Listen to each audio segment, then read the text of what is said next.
Bienvenue sur les antennes de Bâti Radio et Radio Territoria. Nous sommes ravis de pouvoir vous faire suivre cette dernière date de la tournée Réno Tour. En attendant le forum Réno Days, je vous rappelle les dates, les 7 et 8 octobre prochains. Ce sera Porte de Versailles à Paris. Nous sommes aujourd'hui à Marseille pour cette ultime date, un endroit qui incarne évidemment à merveille les enjeux de la rénovation énergétique ici dans ce musée. Merci d'ailleurs aux équipes pour leur accueil. Nouvelle table ronde, focus cette fois sur les solutions innovantes en local en matière de rénovation énergétique. L'occasion également de s'arrêter sur des cas pratiques, mais aussi de mettre en avant des retours d'expérience. Et pour ce faire, je vous présente nos trois invités. Anna Bourassin, bonjour. Bonjour. Chef de projet opérationnel Rénover pour demain, un opérateur ensemblier spécialisé dans la rénovation énergétique et des copropriétés. On en reparlera évidemment dans un instant. À vos côtés, Hugo Zamboran, bonjour. Bonjour Jean-Baptiste. Responsable du développement commercial, prestataire certification. Merci d'être présent aussi. Et à ma droite, Romain Boët, bonjour. Bonjour. Romain Boët, voilà, excusez-moi. Product manager, rénovation énergétique au sein du groupe La Poste. C'est ça. Merci également d'être présent. Bienvenue à tous les trois. Peut-être une question commune, tiens, pour débuter, puisque je la pose finalement à l'ensemble des intervenants et des speakers sur ce Réno Tour. Comment est-ce qu'on pourrait faire, selon vous, pour accélérer justement cette massification de la rénovation énergétique d'ampleur? On commence avec vous, Anna. Alors, je pense que vous l'avez dit dès la présentation. Aujourd'hui, Rénover pour demain se désigne comme l'opérateur ensemblier de la rénovation énergétique, parce qu'on a gagné un appel à projet national au Réno. Donc, ça répond à la massification des rénovations énergétiques en copropriété. Donc, peut-être que j'ai pas envie de spoiler ce que c'est Rénover pour demain, mais toute notre offre, c'est vraiment pour massifier les rénovations énergétiques avec une brique métier et une brique financière où je pourrais revenir après. Ouais, pas besoin de spoiler. J'aime bien ce terme. On enchaîne pareil. Hugo, comment accélérer selon vous, prestataire certification, cette massification? Je pense qu'il faut avoir une complémentarité des rôles. Que ce soit par exemple aujourd'hui, on travaille avec Rénover pour demain. On peut parler aussi avec les financeurs, avec tous les acteurs aujourd'hui qui sont là pour rénover. Plus on va avoir une complémentarité ensemble, plus on va échanger ensemble, plus on va réussir à massifier les bâtiments aujourd'hui. Romain Boët aussi, je me tourne vers vous. Quelle est votre opinion là-dessus, sur ce sujet-là? Pour moi, la clé de la massification passera notamment par la mobilisation des citoyens. Et donc, il faut aller vers eux, notamment les ménages les plus précaires, pour leur présenter tout ce qu'ils peuvent faire et tous les dispositifs d'accompagnement qui existent, qu'ils peuvent mobiliser pour rénover leur logement. Voilà, avec une solution qui a priori semblait évidente, mais que vous avez mis en place avec le groupe La Poste. On va en reparler évidemment dans quelques instants. Je me retourne vers vous, Anna. En tant qu'opérateur ensemblier, vous intervenez donc de manière, on va dire, globale sur les projets. Qu'est-ce qui fait aujourd'hui justement la différence pour réussir une rénovation énergétique en copropriété, puisque c'est le sujet qui vous concerne?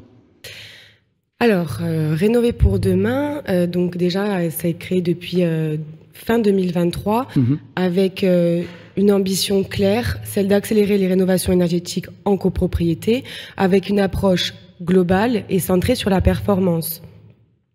Donc, on se désigne comme opérateur ensemblier de la rénovation énergétique, alliant une brique métier et une brique financière.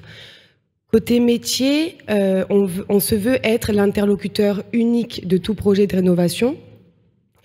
Donc ça va de la phase étude jusqu'au suivi de consommation. Et on développe aussi notre propre plateforme numérique collaborative. Donc ça permet aussi de massifier les rénovations énergétiques et aussi de les rendre plus simples, même avec les entreprises travaux. Et après, nous avons la brique financière. Aujourd'hui, nous voulons rendre la rénovation énergétique accessible à tous. Donc, on est en train de créer une solution financière avec une avance financière qui sera un investissement neutre pour le copropriétaire parce qu'il va rembourser ses travaux avec les économies réelles d'énergie. Donc ça, c'est notre solution innovante pour rendre accessible la rénovation énergétique. Donc nous, vraiment, on a ces deux briques, métier et la brique financière. Donc on travaille avec 500 logements en copropriété. Donc nous sommes déjà 10 collaborateurs. Et les copropriétés, c'est beaucoup plus complexe qu'une maison individuelle parce qu'il faut aller en assemblée générale, on rencontre plusieurs profils de copropriétaires. Il va y avoir des personnes qui vont être de suite réfractaires, comme des personnes qui vont tout de suite comprendre les bénéfices d'une rénovation énergétique. Donc, pour répondre à votre question, c'est surtout l'accompagnement humain et social qu'on met en avant pour créer cet engagement et massifier et simplifier les rénovations énergétiques. On va reparler dans un instant des 500 logements en copropriété en Corse, puisque c'est de là dont on parle. Aujourd'hui, c'est quoi les freins spécifiques que vous rencontrez en copropriété? C'est des freins quoi, techniques, financiers, humains? Alors, le premier frein de la rénovation énergétique, c'est le montant des travaux. Voilà, c'est à chaque fois, on nous demande toujours la même chose, combien ça va coûter. Après, ça va être beaucoup aussi les dispositifs d'aide et toute la lourdeur administrative. Donc, en fait, il y a énormément de freins, mais aujourd'hui, nous, on est là pour essayer de simplifier, vulgariser aussi tous les process de la rénovation. Donc, nous voulons être l'interlocuteur unique de toute cette chaîne de valeur de la rénovation énergétique. Vous avez été labellisé par Cap Énergie, c'est ça? Vous êtes lauréat de l'appel de projet Oréno France 2030. Vous nous en parlez un petit peu? Vous nous dites de quoi il en retourne? Alors, Cap Énergie, on a été labellisé, donc c'est un pôle de compétitivité. Donc, comme j'ai pu vous l'expliquer, aujourd'hui, on veut être l'opérateur ensemblier. Donc, on a créé tout un process organisationnel qui est sécurisé de la phase étude jusqu'au jusqu'à le suivi de consommation. Et toute cette chaîne aujourd'hui est sécurisée et labellisée par Cap Énergie. Donc ça, c'est sur quoi on travaille aujourd'hui, faire des CPE, donc des contrats de performance énergétique avec des copropriétaires. Et Oréno, donc l'appel à projet, c'est être l'opérateur et massifier les rénovations énergétiques avec toujours un côté innovant. Donc nous, notre côté innovant, ça va être donc ce process qui est labellisé par Cap Énergie, mais aussi que le copropriétaire puisse rembourser ses travaux avec les économies réelles d'énergie qu'il aura réalisées avec nous dès le début. Alors à Bastia, on le disait, vous accompagnez 500 logements, c'est ça, qui sont répartis en 10 copros. Et vous travaillez aussi notamment en partenariat avec Prestataire Certification sur l'une des copropriétés. Ça vous apporte quoi, ce type de collaboration? Comment ça s'inscrit aussi dans votre approche globale? Et après, évidemment, je donnerai la parole à Hugo. Alors pour nous, on labellise toutes nos rénovations. Aujourd'hui, Rénover pour demain, comme je l'ai dit, c'est une approche globale et centrée sur la performance. On va toujours sur des étiquettes très performantes, considérées comme du neuf aujourd'hui, du A, voire du B. Donc c'est pour ça qu'on travaille avec Prestataire pour sécuriser toutes nos procédures de travail et pour qu'à la fin, on soit sûr qu'on ait vraiment ces économies réelles d'énergie. Parce que c'est pour ça qu'on travaille. Donc aujourd'hui, on travaille avec une copropriété de 55 logements qui va bientôt sortir en septembre. Donc c'est notre premier projet avec Prestataire. Vous avez des projets de vous développer en dehors, j'imagine, de la Corse. Vous êtes sur d'autres logements, d'autres copropriétés? Alors aujourd'hui, on est 500 logements en Corse et on souhaite se déployer dans la région sud à partir de l'année prochaine et dans 2 ans en Île-de-France. Hugo Zamboran, responsable du développement commercial Prestataire Certification. Vous allez pouvoir nous rappeler ce qu'est Prestataire Certification, mais dans un projet de rénovation globale comme celui-là, comme ce piloté par Rénover pour demain, à quel moment précis vous intervenez? Quel est finalement votre rôle clé, technique peut-être, et peut-être aussi pédagogique auprès des copropriétaires? Alors nous, on n'a pas de lien avec les copropriétaires. On a le seul lien qu'on a, c'est aujourd'hui avec Rénover pour demain. Aujourd'hui, on a accompagné Rénover pour demain. Ça fait maintenant 1 an qu'on échange ensemble sur leur façon de travailler, comment ils veulent mettre en place la certification sur l'ensemble de leurs projets. Alors, on parle d'un projet, mais c'est plusieurs projets où on est en train de travailler dessus. Le but pour nous, prestataires, en tant qu'organisme accrédité par le COFRAC, c'est d'apporter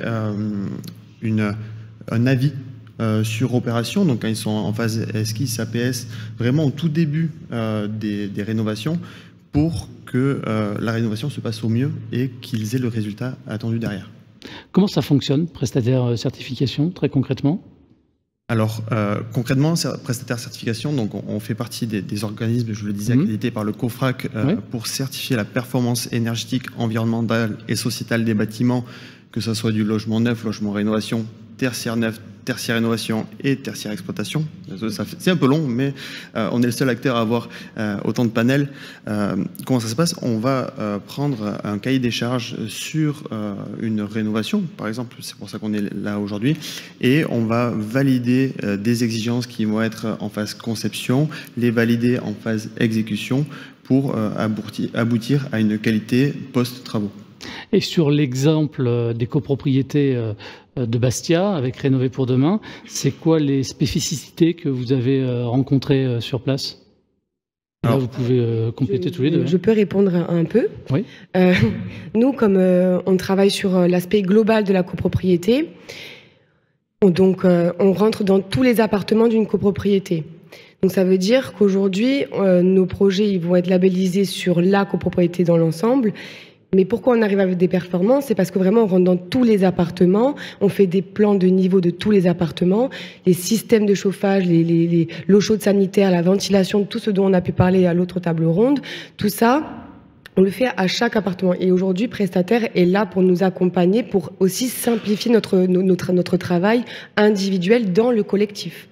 Comment on simplifie le travail ? En étant pragmatique. Ouais. Aujourd'hui, toutes les opérations de Rénover pour demain vont être labellisées avec le label d'Effinergie, le label BBC Effinergie Rénovation, donc qui vont atteindre les étiquettes A ou B. Donc ça, c'est le premier cahier des charges.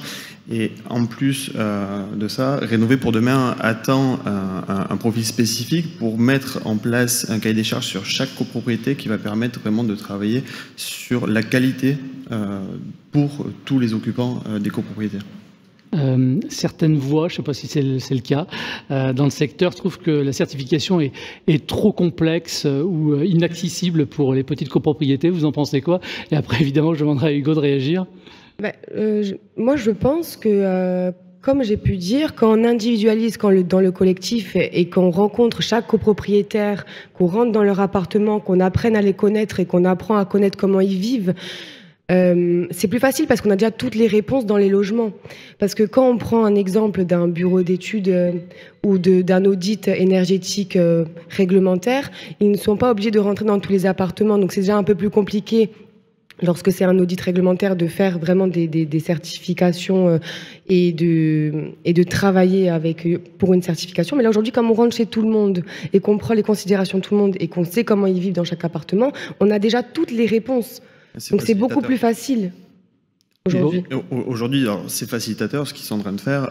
Aujourd'hui, Prestataire, on est sur la France métropolitaine, y compris la Corse. Mais on le voit sur une copropriété, c'est quand même dur d'amener tout le monde, tous les copropriétaires sur une rénovation pour aller chercher vraiment une rénovation d'ampleur et globale. Pour le coup, Rénover pour demain, ils sont sur une tendance où ce qu'elle vient de dire, ça marche très bien et on voit qu'on va avoir une facilité d'aller chercher une certification justement parce qu'ils ont bien préparé les dossiers en amont. Alors je vais me tourner dans un instant vers vous, mais peut-être une dernière question, Hugo. Dans une logique de massification et d'industrialisation finalement de la rénovation performante, en quoi la certification finalement peut-elle devenir un accélérateur, c'est ce qu'on cherche, plutôt qu'une contrainte ?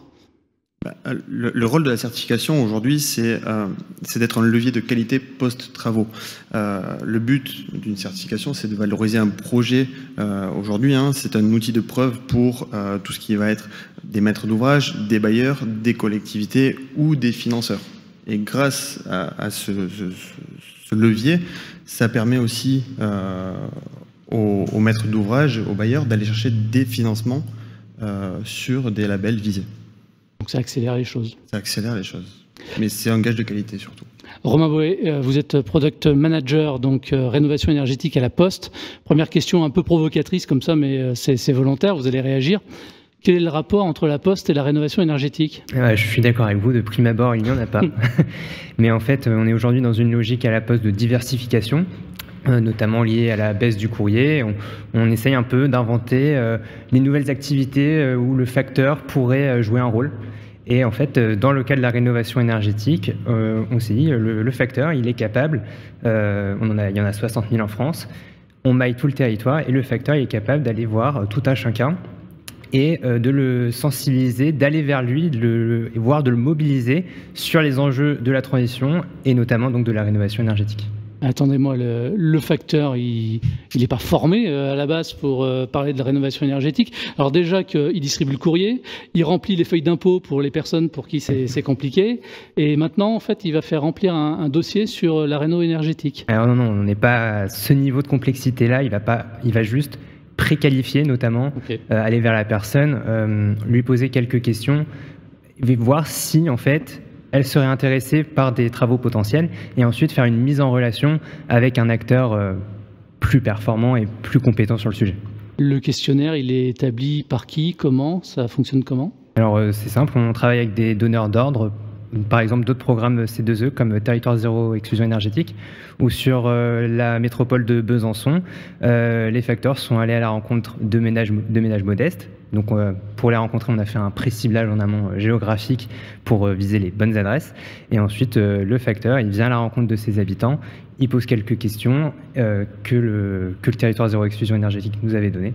Et ensuite, nous faisons la mise en relation, si la personne est intéressée, évidemment. Évidemment. Et puis l'idée, c'est d'aller trouver finalement peut-être des personnes qui sont éloignées peut-être de l'information aussi? Tout à fait. En fait, on ne vise pas des personnes qui sont touchées par les moyens de communication traditionnels. On va plutôt chercher les invisibles, les personnes plus éloignées de l'information, par exemple dans les zones rurales. Autre illustration, on a fait une opération avec l'ANA pour promouvoir les espaces France Rénov dans des zones très rurales où les habitants ne contactaient en fait très peu ces espaces-là. Et en fait, suite à l'opération, les espaces France Rénov ont reçu, on les a alimentés en fait en personnes potentielles à contacter. Qui sont vos partenaires finalement sur cette opération? Sur l'ANA? Ouais. Tout simplement l'ANA et nous. En fait, avec l'ANA, on réfléchit ensemble au ciblage. Et une fois qu'on a établi, donc c'est l'ANA qui décide les collectivités que l'on va viser.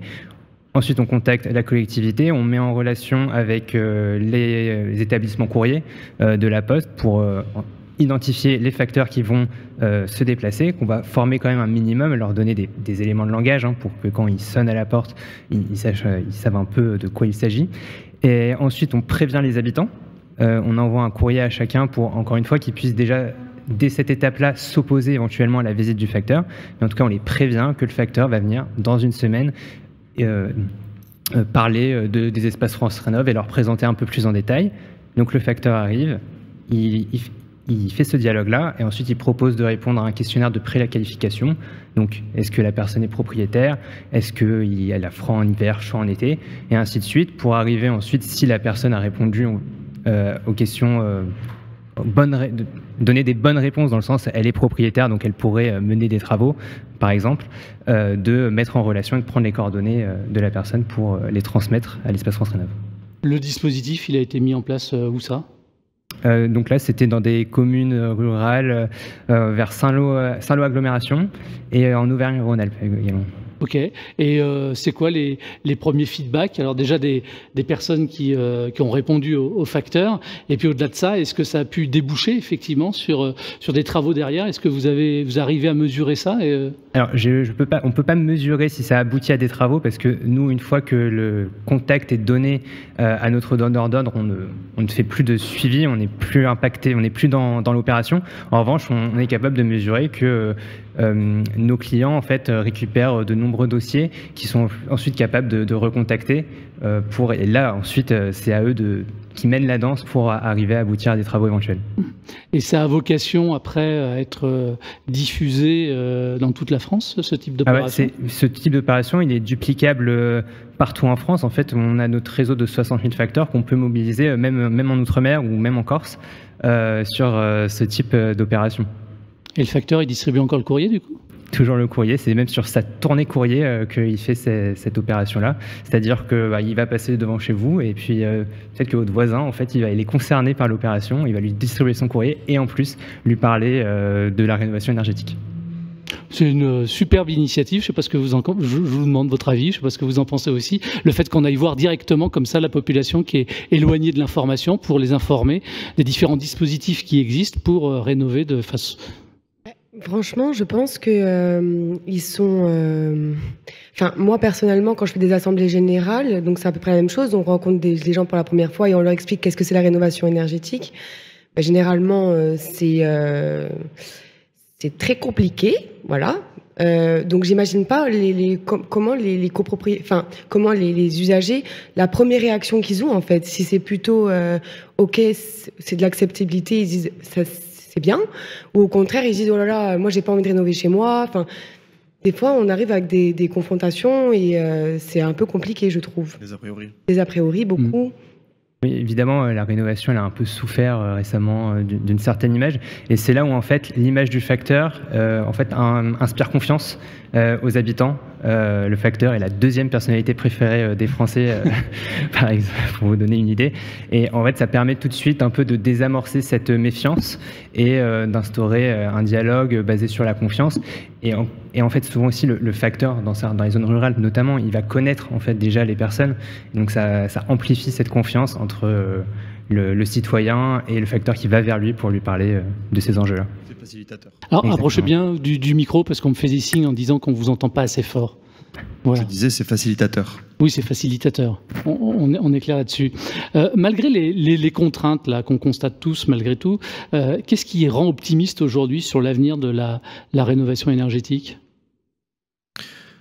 Qu'est-ce qui rend optimiste sur la rénovation énergétique ? Qu'est-ce qui fait qu'on peut rester optimiste quand même malgré tout sur ces questions-là, quoi ?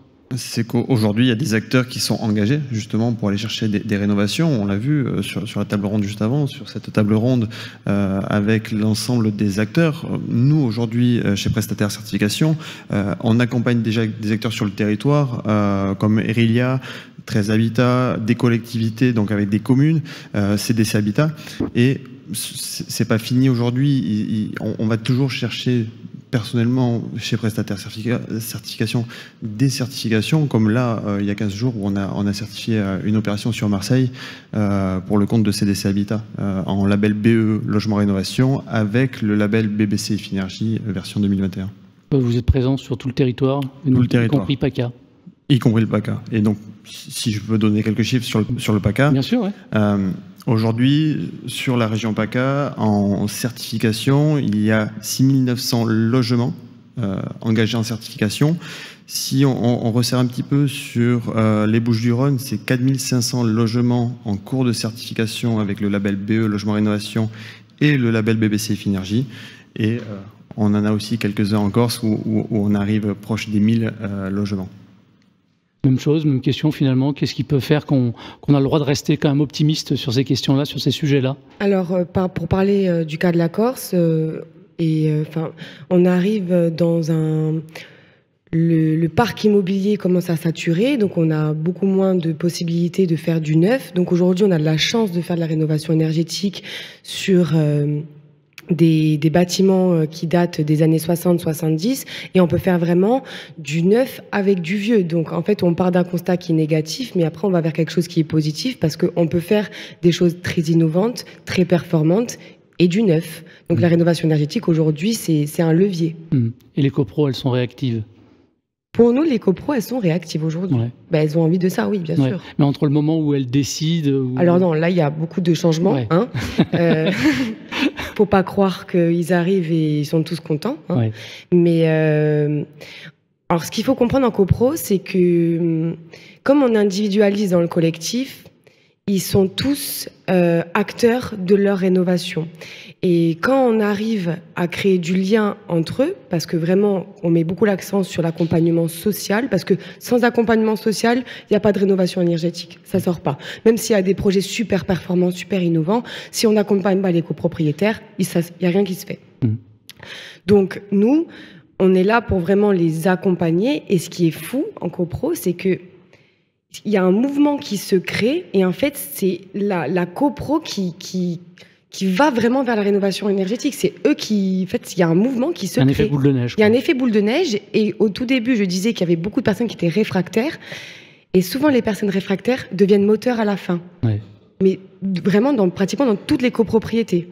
Parce qu'on les écoute, on les sensibilise. Et en fait, pour eux, ils ont envie d'être un peu l'ambassadeur de leur copropriété. Donc du coup, c'est pour ça que ça marche aujourd'hui. Ouais, donc des vraies raisons d'être optimiste. Ouais. Oui. Je pense aussi que c'est surtout par rapport au travail qu'ils font en amont, Rénover pour demain, qu'on a une facilité justement sur les copropriétés, et c'est pas le cas de partout en France aujourd'hui. Romain, même question finalement. Quelles sont les raisons de rester optimiste? Rester optimiste parce que quand on voit déjà tout le dynamisme autour de la rénovation, la multitude d'acteurs et les nouvelles initiatives qui sont nouvelles tous les jours, ça montre que le secteur est quand même encore en pleine progression et qu'il y a encore possibilité d'avancer dans le bon sens. Eh bien écoutez, on va mettre un terme à cette table ronde. Merci en tout cas de nous avoir suivis. On va vous applaudir tous les trois. Merci. Merci. Merci également chez vous de nous avoir suivis. Cette émission est disponible bien sûr en replay sur les antennes de Bâti Radio et Radio Territoria. Et on se retrouve dans quelques instants, en poignée de secondes, pour la troisième et ultime table ronde de cette dernière date du Rénotour. A tout de suite.